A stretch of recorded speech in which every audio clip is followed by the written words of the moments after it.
ఈ నెల 21 నుంచి తెలంగాణలో మీనాక్షి నటరాజన్ పర్యటిస్తారని టీపీసీసీ చీఫ్ మహేష్ కుమార్ గౌడ్ అన్నారు. రాజ్యసభ నామినేషన్ రిజెక్ట్ తర్వాత తెలంగాణలో పర్యటనకు వస్తున్నారామె. 21న మక్తల్, 23న ఆందోళనలో సర్పై కార్యక్రమాలు ఉంటాయని చెప్పారు. సర్పై బీఎల్ఏలకు శిక్షణ కార్యక్రమం ఉంటుందని, దీనిలో టీపీసీసీ నేతలు పాల్గొంటారని చెప్పారు Mahesh Kumar. Chief election commission బీజేపీకి తొత్తుగా మారిందని విమర్శించారు.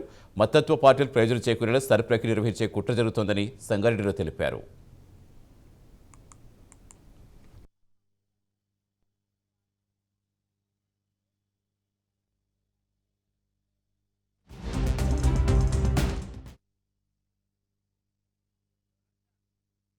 అనేది ఇది మొదటిసారి కాదు. మనం రాజకీయాల్లోకి వచ్చాక 2002లో కూడా ఒక ఎస్ఐఆర్ జరిగింది.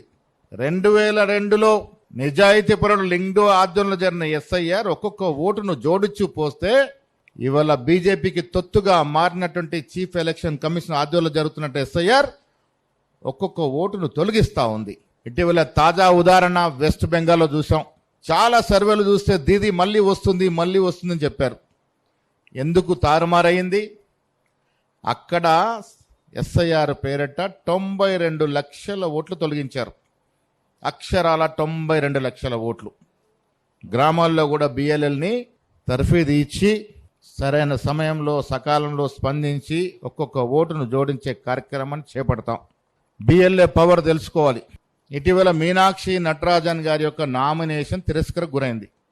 తిరస్కరణకు గురైనటువంటి విధానం ఎంత అన్యాయంగా తీసేశారంటే, ఈ దేశంలోనే అతి కొద్ది మంది నిజాయితీ పరుల్లో మీనాక్షి నటరాజన్ ఒకరు.